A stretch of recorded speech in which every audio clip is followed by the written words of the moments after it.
Some viewers are content to enjoy a movie as the script presents it, but there are others who try to read beneath the surface and discover another layer to the story. It's common for die-hard cinephiles to concoct theories about some of their favorite movies, but not all of them fall within the boundaries of logic. That said, certain ones do hold some weight under close examination, which could change the way viewers watch some of the all-time classics. Next time you watch one of these titles, try to keep these hypotheses in mind. Here are 10 crazy fan theories that actually make sense.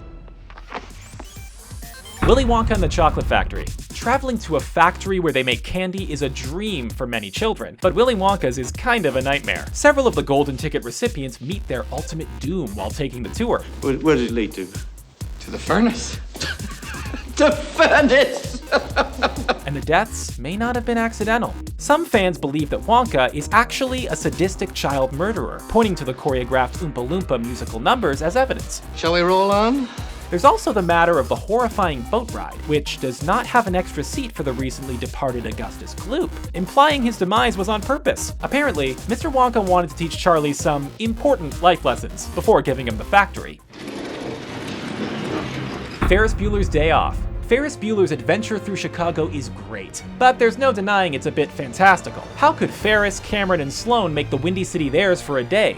Doing everything from attending a baseball game to crashing a parade. It's possible the events never happened for real. A popular theory states that the movie takes place in Cameron's head. He created Ferris as a cool, fictional friend and bases Sloane on a girl he has a crush on. This would explain the Save Ferris mantra that sweeps through Chicago like wildfire. Cameron is imagining a world where he is the center of attention. This may very well be for real. Batman Forever and Batman and Robin. After Tim Burton's darker sensibilities made Batman a blockbuster franchise, the campy tone of Joel Schumacher came across as jarring and quickly derailed the series. What the hell just happened? Why were the installments so inconsistent with each other? There might be a good reason. Some fans suggest that both of Schumacher's entries are movies that are released within the Batman movie universe, meaning Bruce Wayne could go see Batman Forever in theaters. Is everybody paying attention? Believers in the theory point to the increased star power, such as Jim Carrey, Arnold Schwarzenegger, and George Clooney, as proof, as well as the ridiculous tone. In Gotham City, Mr. Wayne has become a joke for people to laugh at. Bummer. Aladdin. Based on its setting, Aladdin looks like it takes place in the past, but it could actually be a dystopian future. I think then you would be most rewarded to consider this. The main point of emphasis is the genie's line where he mentions he was trapped in the lamp for 10,000 years, which could possibly make the year 10,300 AD. There's also the matter of the genie doing impersonations of modern celebrities, lending credence to the idea that he's been around for a very, very long time. It's a fun idea to consider, and while we may never know the truth, it gives Aladdin a sci-fi undercurrent that makes it more magical than it originally was. There may have been a method to Robin Williams' madness. Harry Potter. We may never know why Harry kept spending his summers with the Dursleys, even though his aunt and uncle were so cruel to him. But one fan might have uncovered what made Harry's extended family so evil. The theory proposes that Harry's status as a Horcrux, something that possesses a part of Voldemort's soul, corrupted the Dursleys during their time with Harry. When they first took the boy who lived in, they were a nurturing, caring couple, but fell into darkness due to Voldemort's influence. Horcruxes throughout the Harry Potter series are shown corrupting people, so there could just be a tragic undertone to Uncle Vernon and Aunt Petunia. Back to the Future. The DeLorean is one of the most recognizable and iconic vehicles in movie history, but what if it was more than a time-traveling car? One theory suggests the flux capacitor makes it a living machine that saves Marty's neck more than once. For instance, why does the car coincidentally break down right by the perfect hiding spot outside of Hill Valley? Why does the engine stall during Marty's trip back, only to miraculously start up so the timing is just right? There's also the matter of it breaking down when Marty gets back to 1985, preventing a time paradox where Marty would meet his past self. Now, we love Doc and Marty, but their car was the real hero.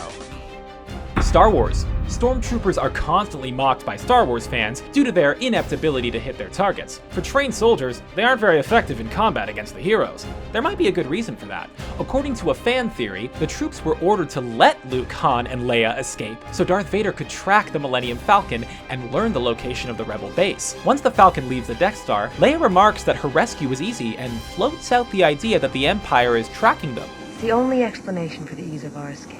Easy? You call that easy? They're tracking us. Not this ship, sister. So she could be onto something. After all, the Stormtroopers had no issues shooting down rebels in the opening sequence.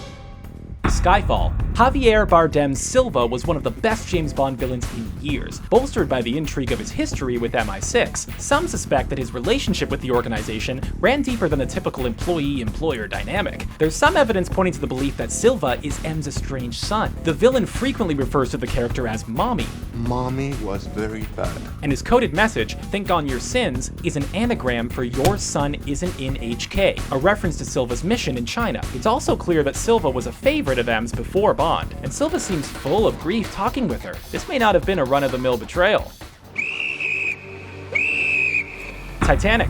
Jack and Rose is one of the greatest Hollywood love stories ever conceived, and their heartbreaking end could be even worse if a certain fan theory proves true. Some believe that Jack isn't real and is a figment of Rose's imagination she creates to deal with her abusive fiancé Cal. This would explain why Jack only exists in Rose's memories, and no records of him exist in the modern day, so it's intriguing to consider. On the flip side, Jack spends time interacting with several characters other than Rose, so he might have been a real person all along. It's a mystery we'll never truly solve.